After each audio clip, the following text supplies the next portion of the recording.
मी छोटीशी अशी रिक्वेस्ट करतो की आपण सर्वांनी माईक थोडासा म्यूट ठेवावा, कारण आपण खूप महत्वाच्या चर्चेसाठी एकत्र आलेलो आहोत आणि चर्चा हेल्दी व्हायला पाहिजे, बरोबर ना? Yes sir, yes yes yes. तसंही मी तुमच्याकडून बोलून आल्यानंतर जो आवाज बसलाय तो अजून माझा आवाज काही जागेवर येत नाहीये. तसं तुम्ही मला चांगला किस काढून घेतलाय माझा. ओके. Yes yes. हा. आणि उद्यापासून आता परत प्रोग्रामची सुरुवात आहे. सगळीकडे धावपळ आहे, सगळ्या गोष्टी करायच्या आहेत. मी सध्या घरी झोपूनच आहे तसं बघायला गेलं तर, पण हरकत नाही. काम आहे, जबाबदारी आहे, आपण काम केलं पाहिजे, फील्डवर गेलो पाहिजे. आपल्या सगळ्यांच्या खूप मोठ्या मोठ्या जबाबदाऱ्या आहेत. अजून तुम्हाला मोठ्या रँक पर्यंत जायचंय, मोठं इन्कम घ्यायचंय, त्याच्यावरती सुद्धा मी त्या दिवशी बऱ्याचशा काही गोष्टी बोललो. पण सगळ्यांचं होतंय असं की आपण ऐकतोय भरपूर पण करतोय कमी. म्हणजे ऐकावे जनाचे, करावे मनाचे असं म्हणायला खूप सोपं झालंय, पण आपलं काय झालं माहितीये का? आपण ऐकावे मनाचे आणि करावे जनाचे असं व्हायला लागलेलं आहे. उलट करतोय आपण सगळं. थोडस जरा आपल्याला स्वतःमध्ये आपल्याला काही बदल करण्याची गरज आहे की म्यूट करा. कोणाचा चालू आहे, साऊंड कोणाचा चालू आहे बघा, जरा म्यूट करा सगळ्यांनी. भरपूर लोक दिसत आहेत मला, जवळजवळ 97+ काहीतरी लोक. किती लोक आहेत त्याच्यामध्ये मला काही खूप आयडिया नाहीये, पण जे बघतायत त्यांनाच माहिती. चला असू द्या. सर 98 लोक आहेत. हा, भरपूर आहेत म्हणजे. ओके, म्हणजे आपण थोड्या वेळाने शतक पण पूर्ण करू शकतो, तर चांगली गोष्ट आहे. आता सगळ्यांची जबाबदारी काय आहे, ह्या जबाबदारीबद्दल मला थोडस बोलायचंय. हल्ली काय होतंय बघा आपल्या सगळ्यांच्या बाबतीमध्ये, तुम्ही रोडवरती गाड्या चालवता किंवा रोडवरती प्रवास करता, तर रोडवरती प्रवास करत असताना सगळ्यांनी बघितलं असेल की बऱ्याच ठिकाणी बोर्ड असतात, बऱ्याच ठिकाणी असे बोर्ड असतात. त्या बोर्डवरती लिहिलं असतं की नजर हटी दुर्घटना घटी, बरोबर ना? नजर हटी दुर्घटना घटी, हे जे लिहिलेलं आहे हे फक्त वाचण्यासाठी आहे का हो? तर आपण सगळेजण काय करतोय हल्ली, आपण सगळेजण आपण आव आणतोय कंपनीमध्ये काम करण्याचा, आपण सगळेजण आव आणतोय. पण ऍक्च्युअली कुणाचं काम चालू आहे? तुम्हाला सगळ्यांना जर वाटत असेल ना की चला मी थोडं काम केलं काय, नाही केलं काय, मी थोडं फील्डवर गेलो काय, नाही गेलो काय, मी सकाळी जी तुमची पाठशाला चालते, अंकुश बिचारा किंवा आमचे राहुल किंवा चाडोकर साहेब सकाळी सकाळी उठतात आणि रोज नित्य नियमाप्रमाणे, म्हणजे पावसाळ्यात पाऊस चुकेल, एखाद वेळेस सूर्य पण मागे पुढे उगवायचा चुकेल, पण हे बिचारे हे उगवायचं चुकतच नाही. म्हणजे हे आपल्या वेळेमध्ये सगळं करणार. 7:55 म्हणजे 7:55. आणि तुम्हाला सगळ्यांना काय वाटतं, आपण अटेंड केलं काय आणि आपण आलो काय, नाही आलो, आणि आलो तरी कोणत्या अवस्थेमध्ये कोणत्या आकारामध्ये आपण येतोय हे तुम्हालाच माहिती आहे. तुम्हाला सगळ्यांना कसं वाटतंय, मांजर दूध पितीये ना, मग मांजरीचे डोळे बंद आहे, मग जग कुठं बघतंय आपल्याला? अरे बाबांनो, दूध मांजर पितीये, मांजरीने डोळे बंद केलेले आहेत, पण जगाला दिसतंय हे तुम्हाला माहितच नाही अजून. तसं माझं लक्ष सगळ्यांकडेच आहे. मी रोज तुमच्या सगळ्या हालचालींवर माझं लक्ष असतं. कोण कुठे आहे, कोण काय करतंय, कोणाचं काय चालू आहे, कोणाचे किती आयडी येत आहेत, कोणाच्या आयडी मध्ये काय चेंजेस होत आहेत, मी सगळं बघतोय. डेली अपडेशन चालू आहे माझं. पण मला सांगायचं काय आहे की जसं आता तुम्ही मला बोलवलं, आपला प्रोग्रामही 14 तारखेचा खूप सुंदर पद्धतीने पार पडला.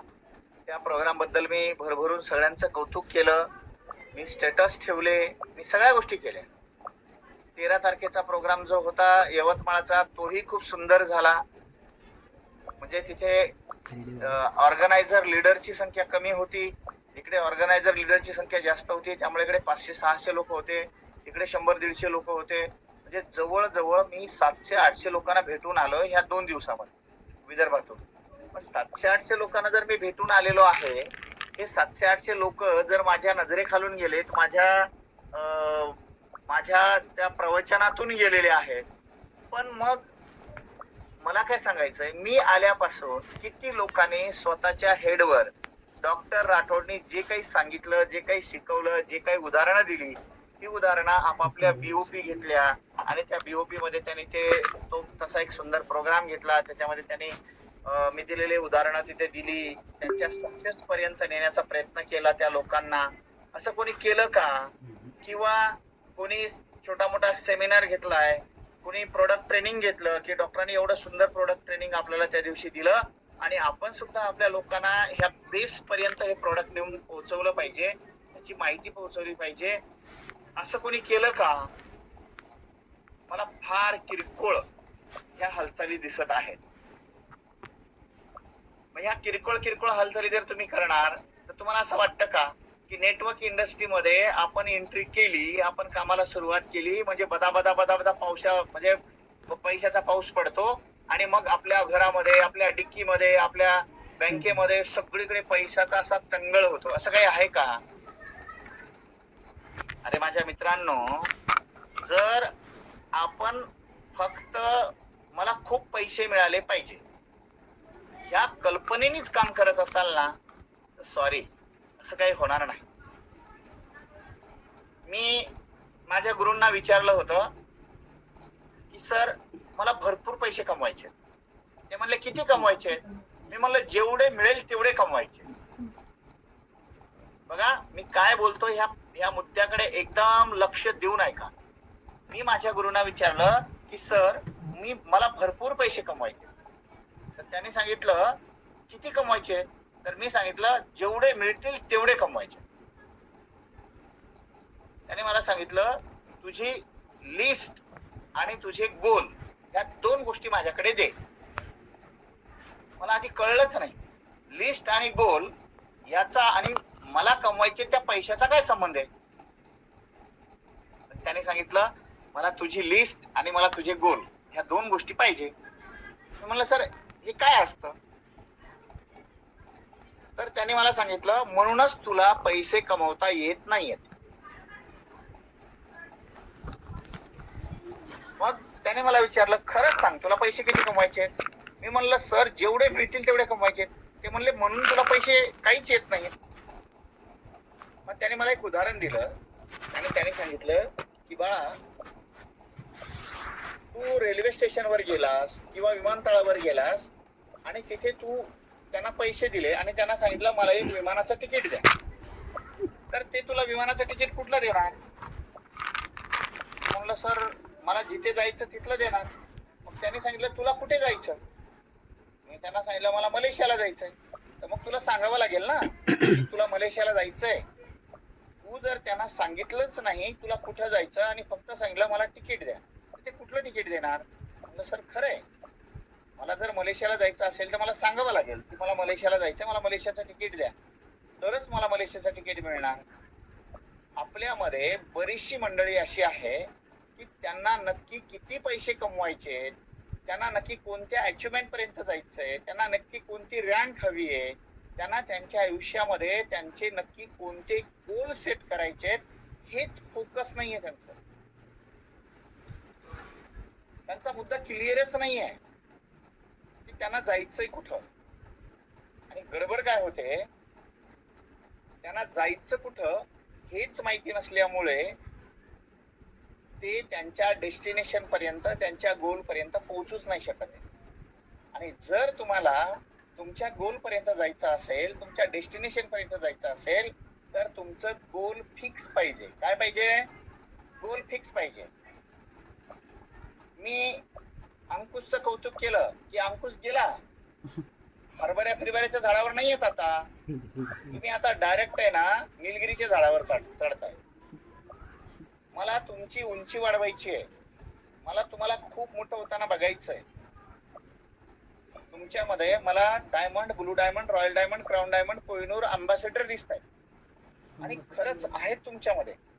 पण मुद्दा काय आहे, सातत्य ठेवावं लागेल तुम्हाला, कन्सिस्टन्सी. तुमच्यामध्ये मला ते सातत्य कुठंच दिसत नाही. आणि हे सातत्य पर्यंत तुमच्यामध्ये येणार नाही. आता सातत्य कशात लागले तुमचं? रोज सकाळी उठणे आणि झूम मीटिंग घेणे. आठवड्यातले 2 राहुल सर झूम मीटिंग घेतात. आय होप वीकली 2 टाइम त्यांचं चालू आहे संध्याकाळचे. झूम मीटिंग वरती तुमचं आता सातत्य चांगलं लागलंय. पण झूम मीटिंग मध्ये काय आहे, तुम्ही इकडून बोलताय, पुढचा काय घेतोय हे तुम्हाला दिसत नाही. आता सगळ्यांचे कॅमेरे ऑन नाही आहेत. आता तिकडे कोण भाजी स्वयंपाक करतय, का कोण फोडणी देतय, कोण कांदे कापतय, का कोण कपडे बदलतय, मला कसं कळणार? नाही कळणार ना. तसं अंकुश जीव तोडून लोकांना सांगायचा प्रयत्न करतोय, राहुल जीव तोडून सांगायचा प्रयत्न करतोय, चाडोकार पण प्रयत्न करतायत, बाकीचे सगळे मंडळी करतायत. पण रिझल्ट काय? तुमच्यासारखे झूम मीटिंग घेणारे किती लोक तयार झाले? तुमच्यासारखे मीटिंग सेमिनार घेणारे किती लोक तयार झाले? तुमच्यासारखे प्रोडक्टवर बोलणारे लोक किती तयार झाले? तुमच्यासारखे बीओपी घेणारे लोक किती तयार झाले? तुमच्यासारखे किमान स्टेजवर गेल्यावर अर्धा तास बोलू शकतील असे किती लोक तयार केले तुम्ही लोकांनी? ही संख्या मला हवी आहे. आहेत का ते?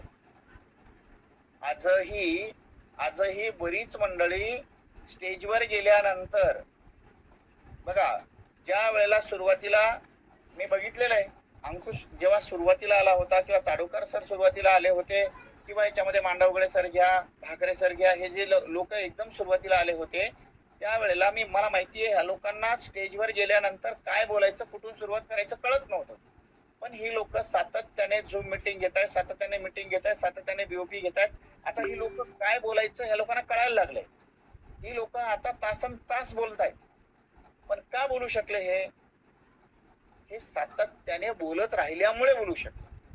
अंदाज आला त्यांना आपल्याला उद्या नक्की काय बोलायचं, त्याची तयारी ते आजच करतात. म्हणजे एक दिवस प्रिपरेशन कमीत कमी ह्या लोकांना करावं लागतं. उद्या आपल्याला काहीतरी नवीन उदाहरणं द्यायची आहेत, उद्या आपल्याला काहीतरी नवीन बोलायचं आहे, बरोबर ना? मग तुमची तशी तयारी आहे का? आणि तरी सुद्धा प्रत्येक जण म्हणतो, सर आम्हाला आता सारखं एलडीपी ला यायची काय गरज आहे? काही लोक, काही महात्मे हे तर म्हणतात, सर रोज म्हणजे प्रत्येक महिन्याला ट्रेनिंगची गरज आहे का? माझ्या मित्रांनो, आज आपला देश फुटबॉल विश्वचषक चालू आहे. आता सध्या फुटबॉलमध्ये फुटबॉलचा वर्ल्ड कप चालू आहे. आपली टीम फुटबॉल मध्ये का नाहीये? 150 कोटी लोकसंख्या असलेला देश आहे, तरी सुद्धा आपण फुटबॉल विश्वचषकामध्ये नाही होत का? त्याचं कारण काय? आपली निवड का नाही होत? कारण आपल्याकडे सातत्य नाहीये. आपण क्रिकेटमध्ये वर्ल्ड कप जिंकतोय का? कारण आपल्याकडे क्रिकेटचं सातत्य आहे. रोज क्रिकेटमध्ये प्रॅक्टिस करणारे आणि त्यांची प्रॅक्टिस घेणारे कोच म्हणजे ट्रेनर, यांची अवेलेबिलिटी जास्त आहे. आणि आपल्याकडे वर्ल्ड कप मध्ये फुटबॉलची अवेलेबिलिटी जास्त नाहीये, म्हणजे त्यांची प्रॅक्टिसच नाही. काय वाटतं तुम्हाला? आज श्याम सारखा माणूस कंपनीमध्ये क्राऊन डायमंड रँकचा रिवॉर्ड घेऊ शकतो का? याचं कारण असं आहे की मी श्याम पैलवारला जर सांगितलं की उद्या सकाळी तुम्हाला 7 वाजता पुण्यामध्ये पोहोचायचंय, मला श्याम पैलवार कधी एक्सक्यूज देणार नाही. मी त्यांना म्हणलं ना, उद्या मला बँगलोरला पाहिजे, तुम्ही मला एक्सक्यूज देणार नाही. एक्सक्यूज न देणं हे सक्सेसची पहिली पायरी. तुम्हाला जर एखादी गोष्ट अचीव्ह करायची असेल ना, ती गोष्ट तुम्हाला अंगवळणी पर्यंत केली पाहिजे. का कसा कंटाळा येतो तुम्हा लोकांना? मला एकच म्हणायचंय, मी त्या दिवशी पण काही उदाहरणं दिली आहेत तुम्हा लोकांना. तुम्हाला जर तुमच्या रँक ब्रेक करायच्या असेल तर तुम्हाला सातत्य कोणत्या गोष्टी ठेवायचंय? रोज 3 लोक तुम्ही नवीन लोकांना भेटले पाहिजे. एलडीपी मध्ये आता तुम्ही उद्या एलडीपी ला जाणार तुम्ही लोक, मला खात्री आहे. पण एलडीपी ला तुम्ही लोक जाणार ना, तर त्या एलडीपी मध्ये तीच लोक जाणार जी लोक मागच्या वेळेला गेली होती. ते 100-125 डोकी तिथे जाऊन आदळणार एकदा तुम्ही लोक. तुम्ही जावा, मी कुठं नाही म्हणतोय, पण तुम्ही जात असताना प्रत्येकाने आपले किमान 2-5 लोक घेऊन जायला नको का नवीन? या मागच्या महिन्यामध्ये जी तुमची एलडीपी झाली 26-27 तारखेला, तिथपासून ते आताच्या 26-27 तारखेपर्यंत 1 महिना तुमच्याकडे गेला. रोज 3 प्लॅन करायचे आपल्याला. 3 प्लॅन जर तुम्ही रोज करताय तर महिन्याभरामध्ये तुमच्याकडे तीन प्रमाणे तुम्ही प्लॅन किती केले? 90 प्लॅन केले. 90 प्लॅन जर तुमचे झाले असतील तर 90 लोक तुमच्याकडे नाही आहेत, आणि पण त्या 90 मधले 9 लोक तर तुमचे असतील ना. म्हणजे 90 लोकांमध्ये 10% लोक जे तुमचं ऐकणार नाही आहेत का? मग उद्या जाताना तुम्ही लोकांनी 9 लोक घेऊन नको जायला का? मागच्या वेळेला 120 लोक होते, तुम्ही 120 लोकांनी 9 लोक जर नेले तर तिथे लोक किती असतील? त्या एलडीपी मध्ये 1000 लोक असतील. 1000 लोक चक्रावून पडतील. बाकीच्या कंपन्यांच्या लोकांना प्रश्न पडला पाहिजे, तुमच्या एलडीपीचा, तुमच्या प्रोग्रामचा, तुमच्या सेमिनारचा लोकांना, तुमच्या परफॉर्मन्सचा लोकांवर परिणाम झाला पाहिजे, बाकीच्या कंपन्यांवर परिणाम झाला पाहिजे. आणि तो परिणाम कसा? हेल्दी परिणाम झाला पाहिजे. त्याला अमरावती किंवा विदर्भातल्या एलडीपी मध्ये 1000 लोक जर एलडीपी मध्ये असतात, त्यांच्या सेमिनार मध्ये किती लोक असणार? हा विचार लोकांच्या डोक्यात गेला पाहिजे. आणि जी लोक त्या कंपनीमध्ये 5 वर्ष, म्हणजे 5-2 महिने, 6 महिने, 8 महिने, वर्ष, 2 वर्ष काम करतायत ना, त्या लोकांनी या माहोलला बघून इकडे यायचा प्रयत्न केला पाहिजे. पण हे आपण करतच नाही आहोत. आपण काय करतोय? मागच्या एलडीपीला मी गेलो होतो ना, म्हणजे एलडीपीला पण मी जाणार. आणि कधी कधी जर असं होतं, मागची एलडीपी मी केली आहे, त्याच्या मागची पण मी केली, आता तिसऱ्यांदा जायची काय गरज आहे? शाळेमध्ये जाणारा मुलगा, 10वीच्या किंवा 12वीच्या वर्गामध्ये जाणारा मुलगा जर पुस्तकाला एकदाच वाचून बसला तर परीक्षेमध्ये किती मार्काने पास होणार?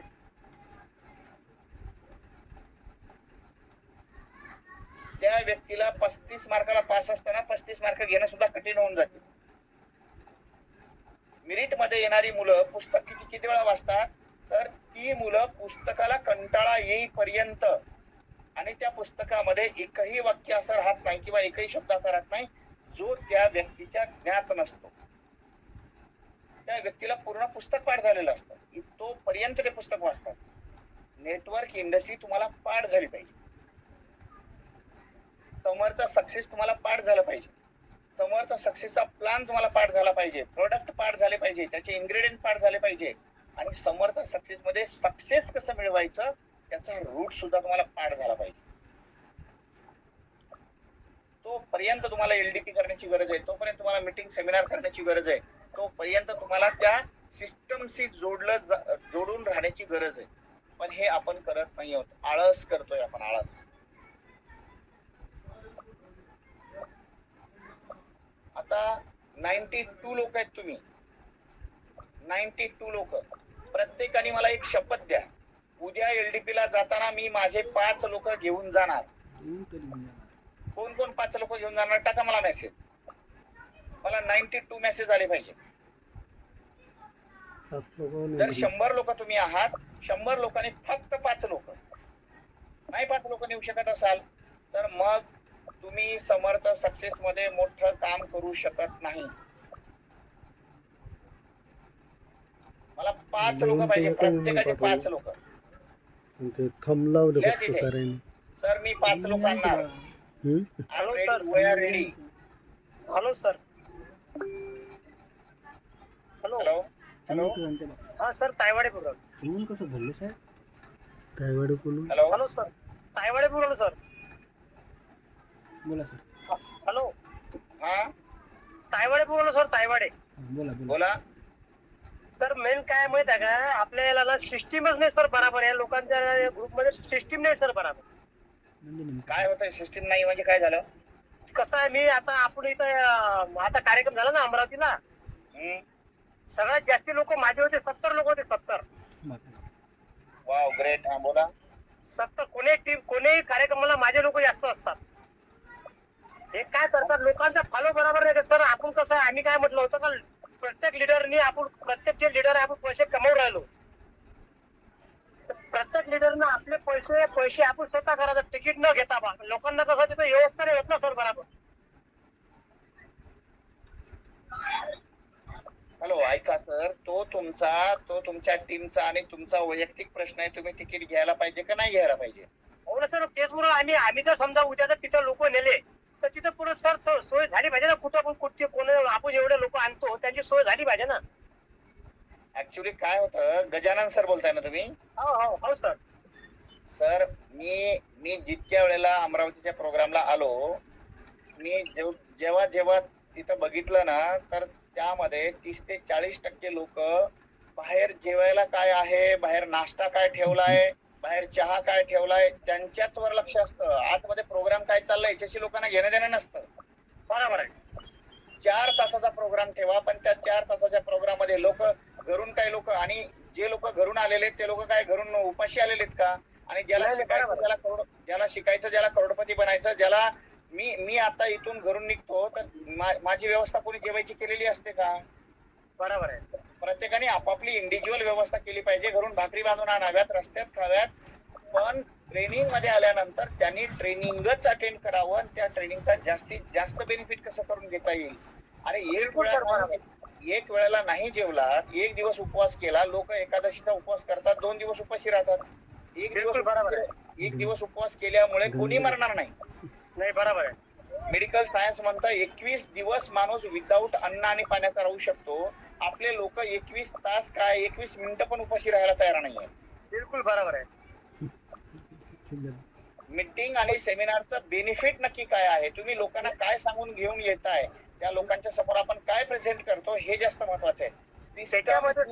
त्याच्यामध्ये सर 5 लोक माझे बाकीच्या कंपनीत काम करणारे होते. ते तुमचा कार्यक्रम शेवटपर्यंत ऐकला गेला. शेवटपर्यंत लोक पूर्ण माझी टीम पूर्ण शेवटपर्यंत होती, तुमचा पूर्ण कार्यक्रम होईपर्यंत. पण त्यांनी हेच केलं तर त्यांनी हेच म्हटलं का सगळे लीडर बा पैसे कमवून राहिले, मग व्यवस्था काय नाही बा. म्हणजे ते आपलं व्यवस्था म्हणजे कसली, त्या लोकांना बसायला जागा नाही मिळाली. नाही व्यवस्था झाली बरोबर, बसाची जागा बरोबर नाही. व्यवस्था म्हणजे काय, व्यवस्थेचा शब्द अर्थ सांगा मला. आता तुम्ही बोललाच तर बोला. व्यवस्था म्हणजे त्यांचं असं म्हणणं आहे का बा, जे आम्ही ज्या कंपनीमध्ये काम करून राहिलो ह्या कंपनीमध्ये जे सेमिनार राहते ते म्हणजे पूर्ण म्हणजे लोक चांगले आणि जेव्हा व्यवस्था चांगली, एसी वगैरे कूलर वगैरे ज्यावेळेस आपण तिकीट देतो लोकांना त्या पद्धतीनं तिथं काहीच नव्हतं. मला डॉक्टर साहेबांचं ऐकण्यासाठी आलेलो आहोत. डॉक्टर साहेबांना बोलू द्या. वाडी सर, डॉक्टर साहेबांना बोलू द्या. त्यांची जे काही मुद्दे मांडायची आहे त्यांना ते होऊ द्या. ठीक आहे. असो हरकत नाही, पण एक गोष्ट लक्षात ठेवा, पर्सनल टीमचा विषय आहे तायवाडे सर, आपण ग्रुप मध्ये सॉल्व करू. नाही असू दे. बोललेत ते गणेश सर, बोलू द्या, त्यांना काही प्रॉब्लेम नाहीये. आता सगळ्यांनी माईक म्यूट करा. ओके. आणि तुमच्या वैयक्तिक काही गोष्टी असतील तर मी पर्सनली तुमच्याशी मला कॉल करा, आपण बोलूया. पण माझं सांगणं काय आहे, व्यवस्था या शब्दाचा अर्थ असा असतो साहेब, आपण 4 तासाच्या प्रोग्रामला आलेलो आहोत. 4 तासासाठी आपल्याला ऊन, वारा, पाऊस, थंडी प्रत्येक गोष्टीला टक्कर द्यायची आहे. मी तुम्हा लोकांना एक प्रश्न विचारतो. जर मी तुमच्यापैकी एखाद्या माणसाला आज असं सांगितलं की रात्री 2 वाजेपर्यंत किंवा सकाळी 5 वाजेपर्यंत तुम्हाला पुण्याला पोहोचायचंय, जो कोणी सकाळी 5 वाजता पुण्याला पोहोचणार त्या माणसाला मी 1 करोड रुपये बक्षीस देणार, टेबल कॅश मी बक्षीस देणार. किती लोक यायला तयार होतील? मित्रांनो, तुम्ही आता जेवण करणार नाही, तुम्हाला सकाळी 5 वाजता पोहोचायचंय ना, या चक्कर मध्ये तुम्ही लोक जेवण न करता जी मिळेल त्या गाडीमध्ये बसायचा प्रयत्न कराल. ज्याच्याकडे स्वतःकडे गाडी आहे ती गाडी बाहेर काढाल. त्या गाडीला तुम्ही जेवढं जास्त स्पीडनं पळवता येईल तेवढ्या स्पीडनं पळाल, कारण 5ची वेळ दिलेली आहे.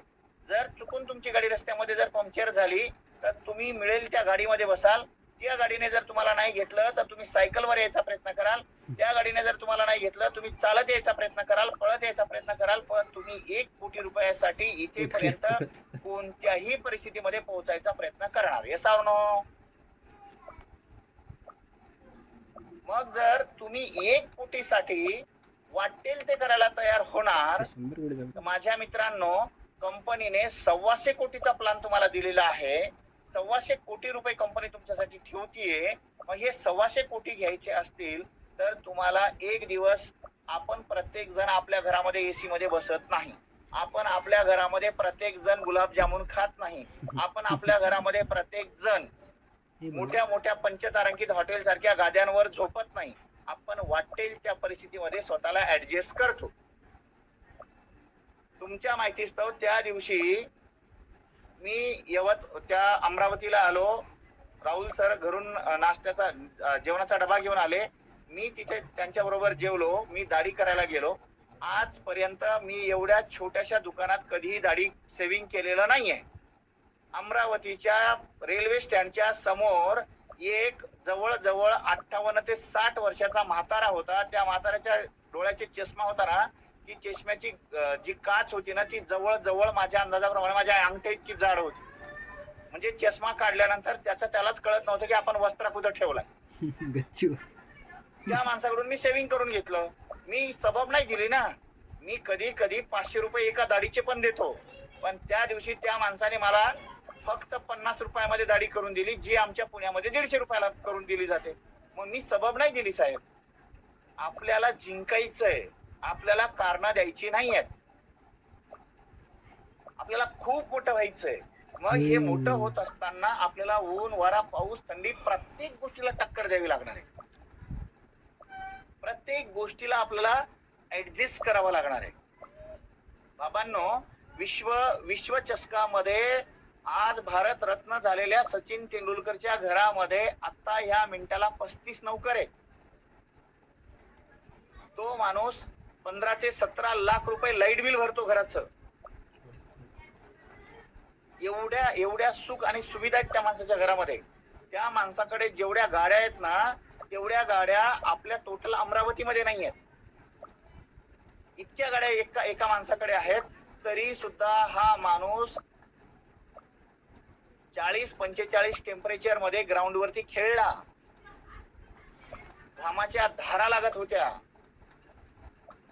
कित्येक वेळा एक चॉकलेट खाऊन ह्यांना क्रिकेट खेळावं लागलं. कारण पोटभर अन्न जर खाल्लं तर ह्या लोकांना त्याच्यामुळे आपला गेम कमी होईल, आपल्याला रनिंग कमी करता येईल, धाप लागेल, दम लागेल, ह्या सगळ्या गोष्टी त्या लोकांनी ऍडजस्ट केल्या. मग आपल्याला 125 कोटी पर्यंत जायचंय. समर्थ सक्सेस लाईफ सारखा प्लॅन, समर्थ सक्सेस लाईफ सारखं प्रोडक्ट, समर्थ सक्सेस लाईफ सारखं सक्सेस, समर्थ सक्सेस लाईफ सारख्या रिझल्ट आजही मार्केटमध्ये देणाऱ्या कंपन्या नाही आहेत. एवढ्या सुंदर गोष्टी तुमच्याकडे, आपल्याकडे आजही. सीमा मॅडम कोण आहे? प्लीज आपलं माईक ऑफ करा. सीमा मॅडम कोण आहे? प्लीज आपला माईक ऑफ करा. माईक बंद करा प्लीज, माझा आवाज डबल होतोय. माईक बंद करा प्लीज, माझा आवाज डबल होतोय.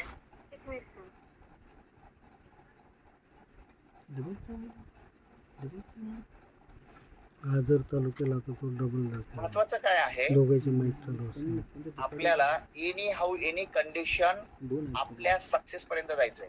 मला एकच गोष्ट तुम्हाला लोकांना सांगायची आहे. मी खूप काही तुम्हाला लेक्चर देत बसणार नाही. उद्या LDP आहे, 26-27 तारखेचा जो LDP आहे, या 26 आणि 27 तारखेला प्रत्येकाने, इथे जी लोक आहेत आता 90-100 लोक जी आहेत, प्रत्येकाने 5 लोक जर आणली तर आपला 500 लोकांचा हा LDP होऊ शकतो.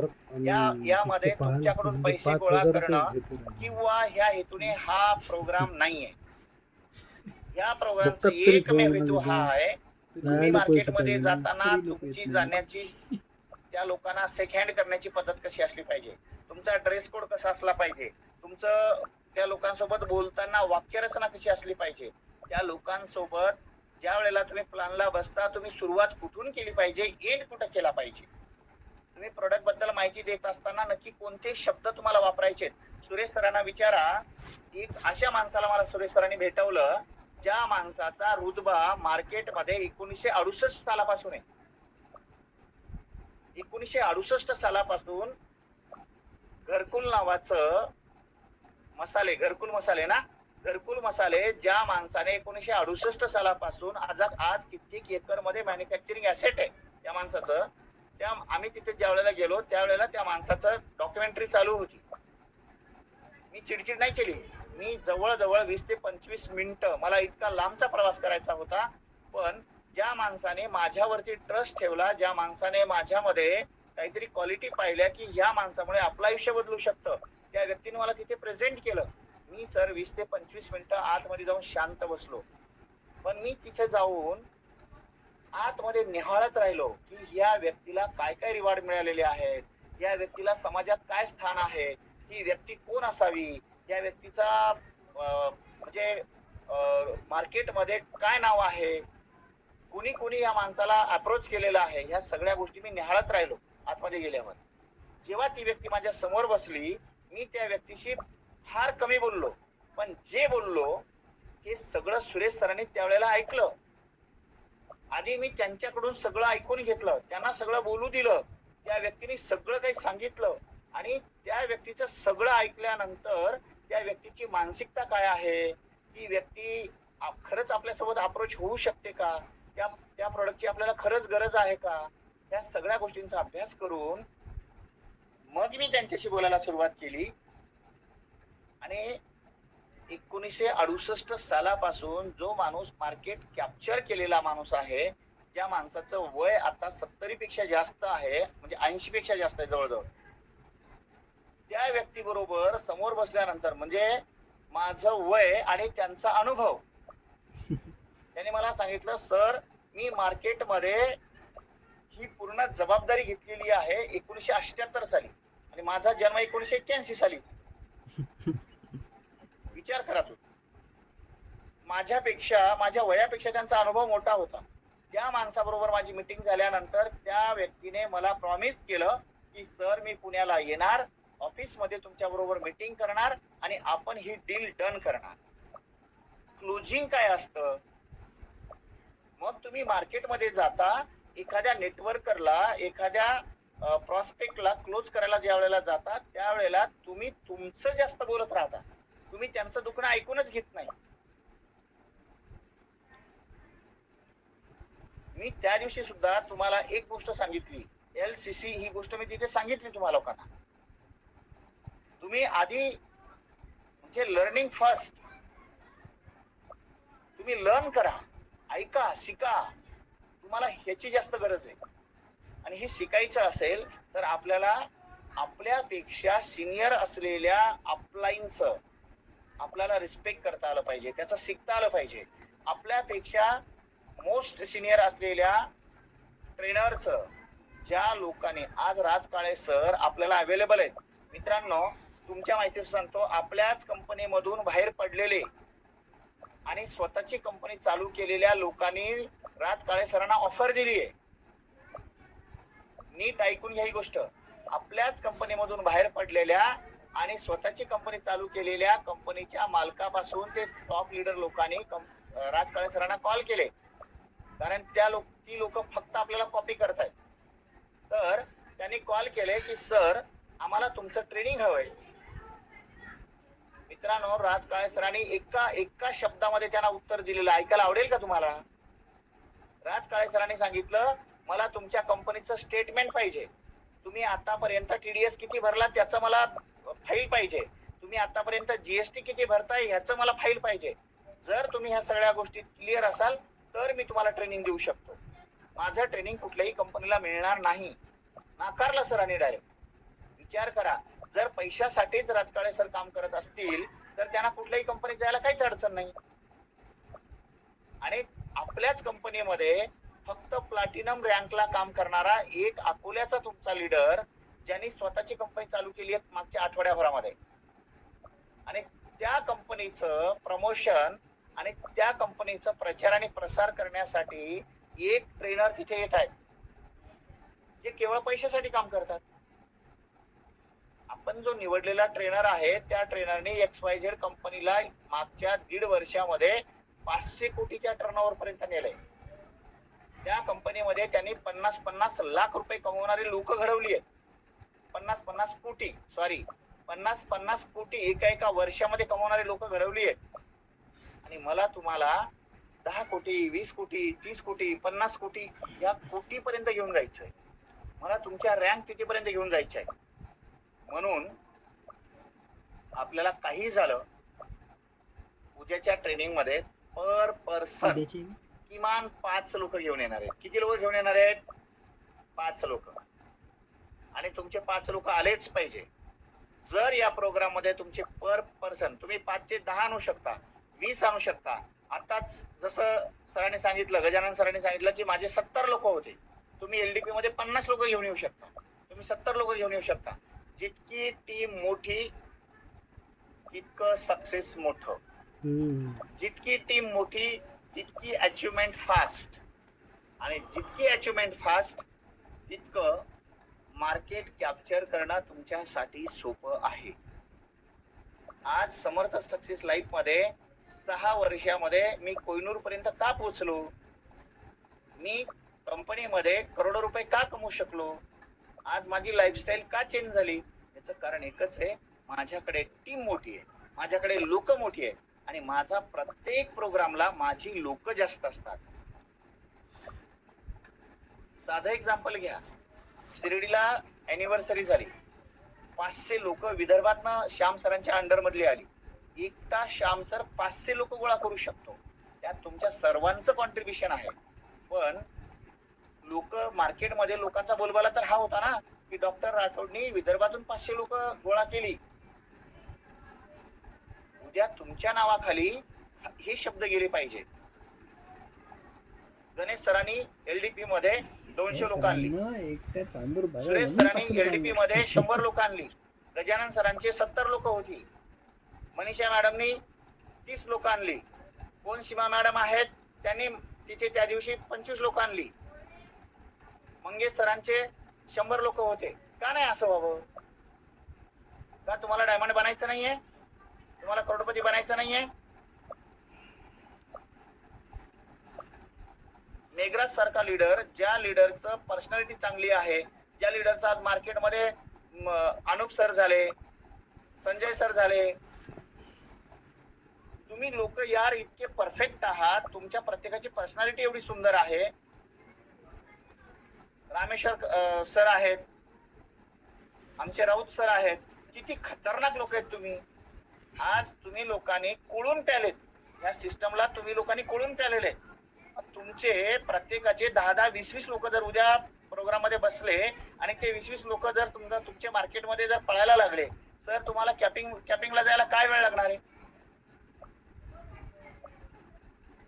पण तुम्ही लोक चान्स घेत आहे.